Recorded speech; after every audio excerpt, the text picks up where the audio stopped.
Dieu soit loué. Amen. Que Dieu nous bénisse. Amen. Que la paix et la grâce de Dieu soient sur la vie des uns et des autres. Amen. Bien mes frères, on va s'asseoir et on va aller à l'essentiel. Oui, il est important qu'on s'asseye et qu'on parle. Il est important qu'on éclaire les lanternes des uns et des autres. Parce que jamais l'œuvre de Dieu ne sera détruite, salie à nos présences.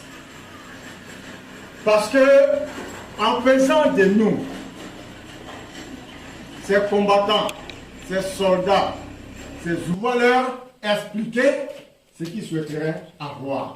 Donc l'enfant voulait bien aller à l'école, mais il n'y a personne pour faire ses études. Parce que c'est Dieu voulait.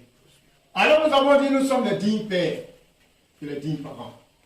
Nous nous engageons donc à exposer clairement la vision du christianisme. C'est que toi et moi, pour lequel nous devons mourir comme l'homme Dieu le disait, tu dois comprendre, tu dois savoir. Dieu nous bénisse. Amen. Il s'agit de quoi? Qu'est-ce que nous faisons? Et l'ensemble de ce que nous faisons là s'inscrit dans quel univers dans lequel nous sommes en train de travailler, que nous allons travailler. Bien mes frères, nous allons à l'origine des faits. Nous faisons un résumé de comment aborder ce combat-là. L'homme de Dieu, le missionnaire, sera chargé d'aborder ce deuxième volet. Nous allons prendre nos écritures, la Bible.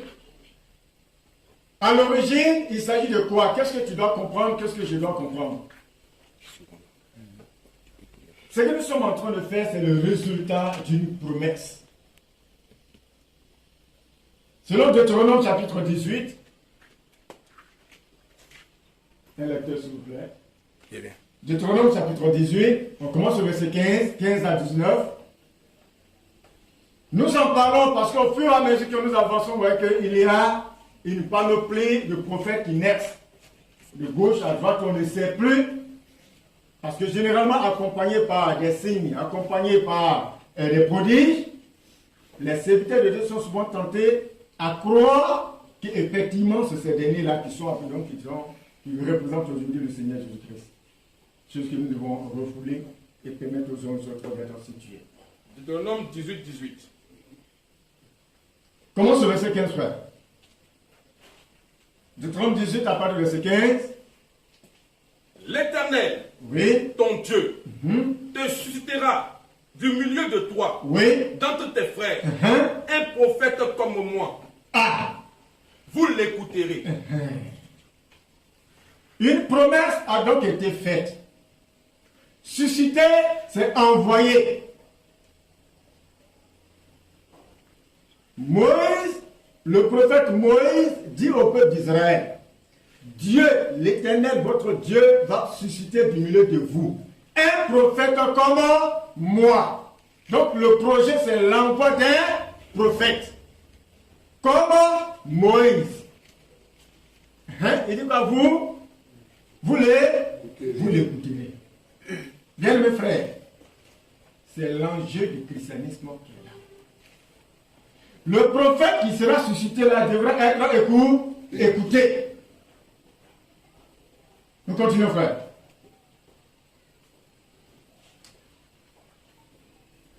Oui? Ah, ok. Vous l'écouterez. Il répondra ainsi, oui, à la demande que tu fis à l'Éternel ton Dieu à Horeb, oui, le jour de l'assemblée, quand tu disais que je n'entende plus la voix de l'Éternel mon Dieu, et que je ne vois plus ce grand feu, afin de ne pas mourir. L'Éternel me dit, ce qu'ils ont dit est bien. Je leur susciterai du milieu de leurs frères un prophète comme toi. Je mettrai mes paroles dans sa bouche, et il leur dira tout ce que je lui commanderai. Et si quelqu'un n'écoute pas mes paroles qu'il dira en mon nom, c'est moi qui lui en demanderai compte. Amen. Dieu nous bénisse. Donc, le projet de Dieu, c'était l'envoi d'un prophète. Mais quelle est la valeur d'un prophète? La valeur d'un prophète est mesurée en fonction des propos, des paroles qu'il a reçues de la part de Dieu. Alors il dit, je mettrai mes paroles dans sa bouche et il parlera de ma part. Donc première chose d'avoir un prophète. Deux, ce point qu'on parle de prophète, c'est que c'est un messager de Dieu, un porte-parole de Dieu, celui qui transmet les exigences de Dieu aux hommes pour qu'ils soient capables d'écouter Dieu et de marcher en fonction des exigences de ce Dieu-là. Alors, la promesse que Dieu a faite, il s'agit donc d'envoyer un prophète. Est-ce que cette promesse-là, c'était de réaliser? Moïse a demandé qu'on puisse l'écouter. Est-ce que Dieu a véritablement confirmé que ce dernier soit écouté? Est-ce que le prophète en question a été identifié? Souvent on nous parle de Cacophélie, souvent on nous parle de Jésus-Christ armé, ainsi de suite. Est-ce que nous connaissons, est-ce que tu connais ton prophète? Le prophète que Dieu a promis, est-ce que tu le connais? Est-ce que tu l'as? Est-ce qu'il a été identifié par les Écritures? Mon peuple meurt par manque de connaissance. Que Dieu le bénisse. Alors nous allons aller rapidement. Est-ce que la promesse qui a été faite par Moïse, donc par Dieu à travers Moïse, a eu sa confirmation véritablement? Voilà. Dieu nous bénisse. Amen. Rapidement, nous prenons les Écritures. Quand nous prenons Jean chapitre 1, l'évangile de Jean, le chapitre 1, tu vas commencer à partir du verset 44-45, que nous lisons. L'évangile de Jean. Jean 1. Oui, à partir du verset 44, mon frère. Amen. Philippe était de Bethsaïda, de la ville d'André et de Pierre.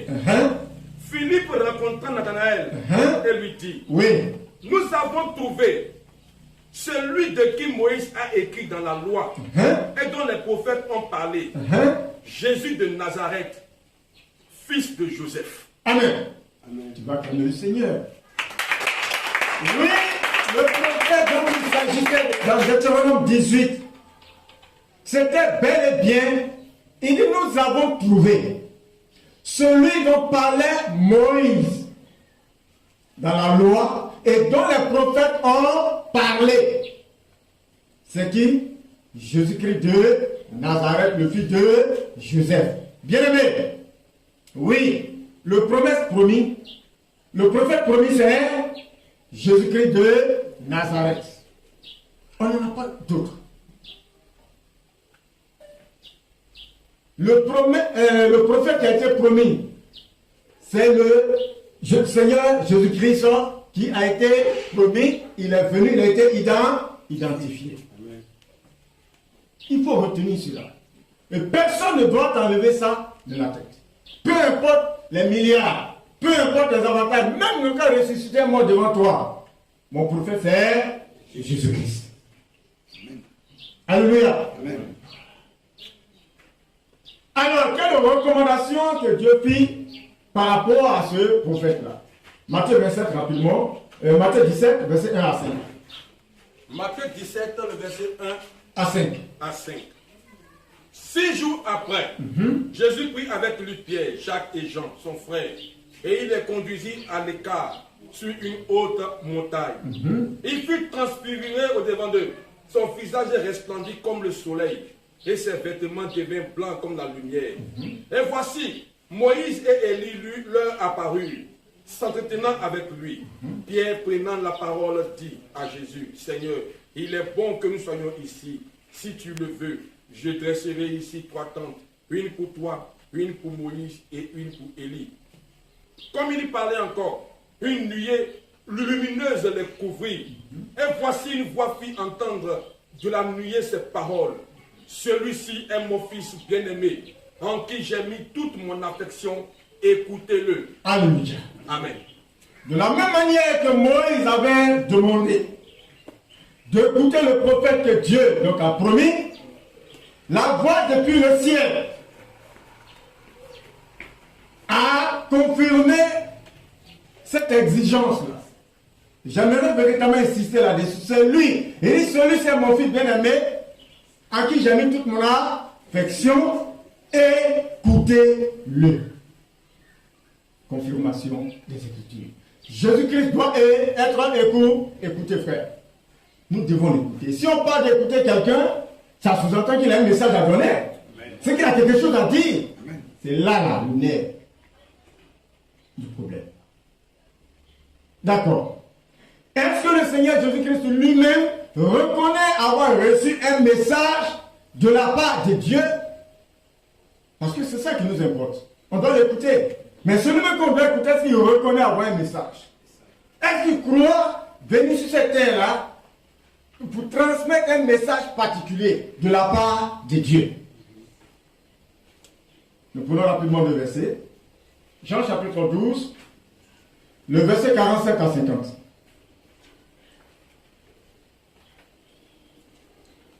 Amen. Amen. Nous lisons. 12, verset 47. Si quelqu'un entend mes paroles et ne les garde point, ce n'est pas moi qui le juge, car je suis venu non pour juger le monde, mais pour sauver le monde. Amen. Continue. On continue, oui. Celui qui me rejette Oui. et qui ne reçoit pas mes paroles a son juge. Ah. La parole que j'ai annoncée, c'est elle qui le jugera au dernier jour. Alléluia. On reviendra là-dessus. Car je n'ai point parlé de moi-même, Oui. mais le Père qui m'a envoyé m'a prescrit lui-même ce que je dois dire et annoncer. Et je sais que son commandement est la vie éternelle. C'est pourquoi les choses que je dis, je les dis comme le Père me les a dites. Alléluia. Il dit, nous connaissons tous les prescriptions. C'est le médecin qui généralement, quand il a diagnostiqué, il sait qu'il faut tel médicament, il prend quoi? Une ordonnance et il prescrit ce qu'il te faut. Des médicaments spécifiques. Sinon, quand tu vas à la pharmacie, c'est une panoplie de médicaments. Mais c'est en fonction de l'ordonnance qu'on t'a donnée là. Pour toi, pour te guérir là, on choisit les médicaments. La manière de prendre ces médicaments-là est expliquée dessus. Et alors tu vas. Il y met 2 traits parfois, 1 trait parfois, 3 traits parfois. En fonction de l'ordonnance du médecin. Alléluia. Alors je te dis oui. Je suis venu transmettre un message. Ça ne vient pas de moi-même. Je reconnais que le Père qui m'a envoyé m'a prescrit lui-même ce que je dois annoncer et ce que je dois dire. C'est pour cela que je le dis tel qu'il m'a dit. Haute précision. Frère, on ne demande pas ton intelligence dans ce service. On ne demande pas tes bagages intellectuels. On n'a même pas besoin de là où tu viens. Non. Contente-toi de transmettre ce que tu as reçu du Père. Amen. C'est tout ce qu'on te demande. Amen. À mon avis, je pensais que non, on n'est pas venu aider Dieu. On n'est pas plus intelligent que lui. Le christianisme n'est pas limité. Pour dire que non, les apôtres ont fait un peu, de nous aussi on va. Non, on n'est pas venu les aider. On est venu juste les imiter. Jésus-Christ lui-même, le prophète, il dit, je dis. Les mots, les expressions, c'est que l'ordonnance qu'on m'a donnée, là, tel qu'on me l'a donné, c'est comme ça que je la transmets. Toi aussi, tu veux que ce soit ton devoir. Alléluia. Amen. Alléluia. Amen. Donc, je reconnais avoir reçu un message de la part de Dieu. Jean 17, verset 6 à 8. Jean 17, 6 à 8. Oui, nous lisons. Amen. J'ai fait connaître ton nom aux hommes que tu m'as donné du milieu du monde. Amen. Ils étaient à toi. Et tu me les as donnés. Et ils ont gardé ta parole. Maintenant, ils ont connu que tout ce que tu m'as donné vient de toi. Car je leur ai donné les paroles que tu m'as données. Alléluia. Et ils les ont reçues. Et ils ont vraiment connu que je suis sorti de toi. Et ils ont cru que tu m'as envoyé. Amen. Amen. Voici la foi que les apôtres ont eue. Et c'est cette foi-là que toi aussi tu dois conserver, frère. Amen. Il dit, je leur ai transmis les paroles que tu m'as données. Christ reconnaît donc avoir reçu les paroles spécifiques de la part de Dieu. Et c'est ces paroles-là qu'il a transmis à qui? Aux apôtres. Qui allaient tout reçu ces paroles-là et ont compris vraiment que Jésus-Christ a été bel et bien envoyé. Amen. Et c'est lui l'envoyé. Et c'est lui le prophète. Et c'est auprès de lui. Que Dieu soit béni. Amen. C'est ce danger-là. C'est ce que chacun de nous, serviteurs que vous êtes, on ne doit jamais, jamais, jamais perdre de vue cette réalité spirituelle. Le but de notre existence, le but de notre combat, c'est le message que Dieu a confié à Jésus-Christ. Frère, serviteur de Dieu là, c'est pas la forme, c'est ça là. Ta capacité à préserver, ta capacité à conserver, ta capacité à transmettre et ta capacité à transmettre effectivement cette doctrine-là par ton attitude, par ton comportement et par tes prédications. C'est le combat que nous avons amené. Alléluia. Alors le plus grand parmi nous sera celui qui transmet mieux, celui qui parle mieux, celui qui agit mieux en fonction de cette parole qui a été donnée. Amen. Ça ne dépendra pas de ta taille, de ta forme, de ton teint, mais ça dépendra de ta fidélité par rapport aux Écritures. Deuxième enjeu que nous avons, c'est que nous, on n'était pas là-bas. Et le message a été donné. Ceux à qui on a transmis, ils sont morts. Et nous, on vient relever, donc on a depuis de relever, d'avoir, donc, comment on appelle ça, faire la relève. Qu'est-ce qu'on fait? Comment s'y prendre? Alléluia. Amen. Les apôtres même vont nous convaincre, ils vont nous orienter, et c'est en fonction de cela que nous allons agir. Amen. Nous prenons 1 Jean chapitre 1, verset 1 à 4. Donc ceux qui étaient témoins, ceux à qui Jésus a bel et bien nous transmis ces vérités reçues du Père, vont maintenant nous parler. 1 Jean chapitre 1, et puis de Jean, verset 1 à 4. 1 Jean 1, 1 à 4. Oui, nous lisons. Ce qui était dès le commencement. Ce qui était dès le commencement. Ce que nous avons entendu. Ce que nous avons entendu. Ce que nous avons vu de nos yeux. Ce yeux. que nous avons vu, on a non seulement entendu, on a vu. Contemplé. Et qu'on a contemplé. Et que nos mains ont touché. Nos mains ont touché. Concernant la parole qui de concerne vie. La parole de vie. Car la vie a été manifestée. Et nous l'avons vue. Et nous lui rendons témoignage. Alléluia. Et nous vous annonçons la vie éternelle. Qui était auprès du Père. Et qui nous a été manifestée. Ce que nous avons vu et entendu, nous vous l'annonçons à vous aussi. À vous aussi. Afin que vous aussi, vous soyez en communion avec nous. Or, notre communion est avec le Père et avec le Fils Jésus-Christ. Alléluia. Et nous écrivons ces choses afin que notre joie soit parfaite. Amen. Dieu te bénisse, homme de Dieu. Amen. Frère, homme de Dieu, je voulais parler ce matin à ton cœur pour te dire, ce n'est pas des légendes que nous sommes en train de raconter. Ce n'est pas des récitals. Non, c'est des faits réels.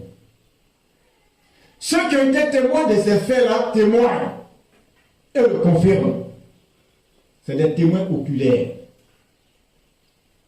Cette vérité qu'ils ont expérimentée, ces paroles qu'ils ont reçues là, ils ont eu pour devoir de nous les transmettre, de nous les communiquer. Que Dieu soit béni. Donc quand il nous communique, il dit, en fait que notre joie soit parfaite. Question, à quel moment la joie sera parfaite? C'est lorsque nous serions en communion avec eux. Or, la meilleure manière d'être en communion avec eux, c'est quoi? C'est de maintenir la parole de vérité qu'ils ont reçue, telle qu'ils l'ont reçue. C'est tout ce que nous demandons. Alors nous serons en communion avec eux, parce qu'eux déjà sont en communion avec le Père et avec le Fils. Voici le défi que nous avons encore à relever.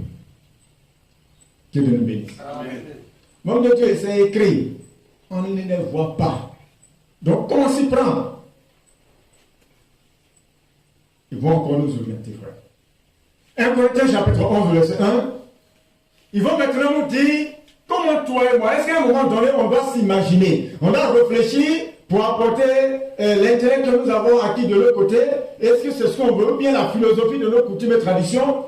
Comment s'y prendre? 1 Corinthiens 11, verset 1. 1 Corinthiens 11, 1.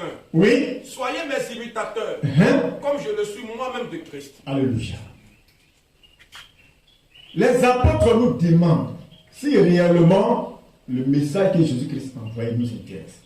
Si réellement c'est dans l'objectif de conserver cette foi-là que nous voulons servir le Seigneur, il ne nous demande rien d'autre. Il dit imitez-moi, comme moi j'ai imité Christ. Alléluia. Amen. Nous prenons Philippiens 4, verset 9. Philippiens 4, verset 9. Amen. Il est écrit ceci.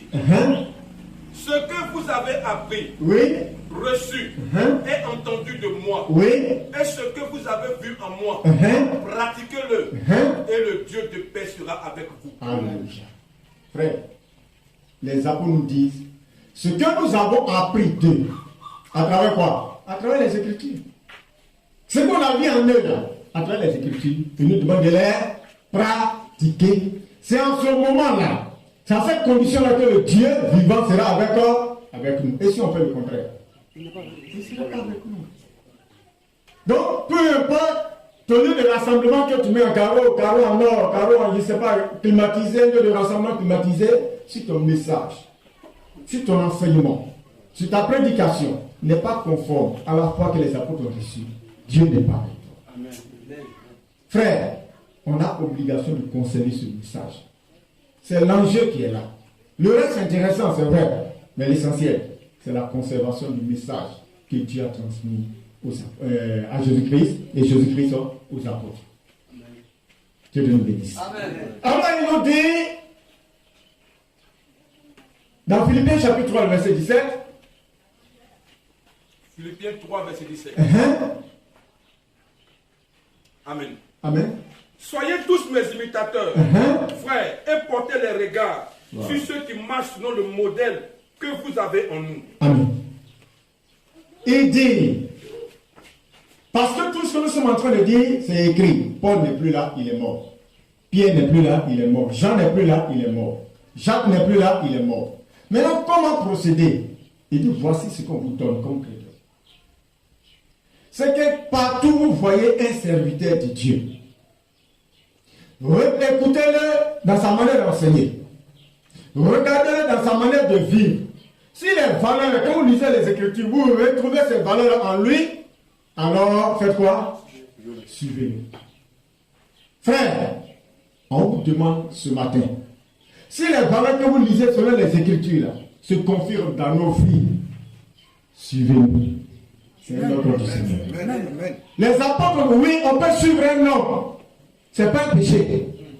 C'est d'ailleurs normal. Dieu qui intervient, qui est spirituel, Dieu qu'on ne voit pas, qui est esprit, il intervient toujours au travers d'un homme. Mais comment faire pour savoir que cet homme-là agit effectivement conformément à ce que Dieu a dit et qu'il est seulement qu'on doit imiter, bien suivre? Le principe a été donné. Amen. Si son enseignement, sa vie, ce qu'il proclame est conforme à la doctrine, à l'enseignement que Jésus-Christ a transmis aux apôtres, alors il te donne l'ordre. Il dit, imitez-les. Que Dieu soit béni. Amen. Que Dieu soit béni. Amen. Alors, pour que nous soyons imitables et que Dieu nous soit aussi imitable, nous avons un enjeu. Nous avons une vie à sécuriser, à protéger, une valeur, des vertus à promouvoir pour permettre et pour donner de l'espoir à l'humanité. Voilà le combat que nous menons. Le monde est en train d'être englouti. Le mensonge est en train de prendre le terrain. Parce que ceux qui mentent ont plus de moyens que ceux qui disent la vérité, malheureusement. Amen. Mais jamais nous ne disons, nous allons nous laisser écraser par, le royaume de Satan et ses démons. Le flambeau de Dieu. Par nos pierres, et je pense que par vos pierres, sera toujours allumé jusqu'à ce que le Seigneur Jésus-Christ revienne. L'enjeu donc de EJC, nous terminons. Dans Luc 18, verset 8, à la fin de ce verset, nous lisons Matthieu 18. Luc, chapitre 18, verset 8. Luc 18, chapitre. Luc 18, verset 8. Verset 8. Amen. Je vous le dis, je leur ferai promptement justice. Mais quand le Fils de l'homme viendra, trouvera-t-il la foi sur la terre? Voici l'enjeu, mon frère. Papa, voici l'enjeu. Est-ce que quand le Fils de l'homme reviendra sur la terre, est-ce qu'il va trouver la foi? Regardez le monde. Est-ce que Jésus va retrouver la foi qu'il a laissée? S'il y a plusieurs foi, hein, les bouddhistes ont leur foi, les musulmans ont leur foi, tous ces soi-disant religieux ont leur foi, mais on parle de la foi authentique. Est-ce qu'il pourra retrouver cette foi-là? Alors, au sein de l'Église Seigneur Jésus-Christ, nous avons levé la main pour dire Seigneur. Alléluia. Tout le monde peut t'abandonner. Tout le monde peut suivre, d'accord? Chacun peut suivre ses émotions. Mais nous, peu importe ce que nous sommes, peu importe ce que nous aurons, peu importe ce qu'on va nous faire, cette foi sera conservée jusqu'à ce que tu nous retrouves. Amen. Alors j'aimerais que toi aussi tu lèves cette main droite là, d'engagement. Amen. Parce que ta dignité ne dépend pas de ce qu'il y a dans ta poche. Frère, ta dignité dépend de ta capacité à conserver cette foi. Amen. Des gens sont morts pour des raisons politiques, malgré pour leurs ambitions politiques, pour leurs ambitions sociales. Mais nous nous mourons pour leurs ambitions spirituelles. Parce que Christ a laissé un message. Christ a laissé un enseignement. Et nous sommes engagés. Si c'est pour mourir, nous mourrons. Si c'est pour avoir fait, nous allons avoir fait. Si c'est pour porter des chaussures déchirées, nous allons les porter. Pour lui, que ce message-là soit conservé. Frère, c'est ce combat-là que nous sommes, dans lequel nous sommes engagés. Et nous voulons aussi t'engager. Mais nous ne voulons pas que tu t'engages de manière aveugle. Nous voulons que ce soit clarifié. Voici le message. Que Dieu vous bénisse.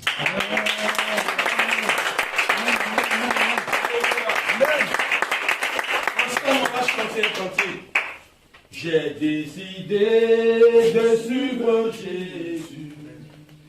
J'ai décidé de suivre Jésus. Alléluia. J'ai décidé de suivre Jésus. Sans reculer, sans reculer. J'ai décidé de suivre Jésus. Oui, j'ai décidé de suivre Jésus. Alléluia. J'ai décidé de suivre Jésus.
Dire oui à Jésus.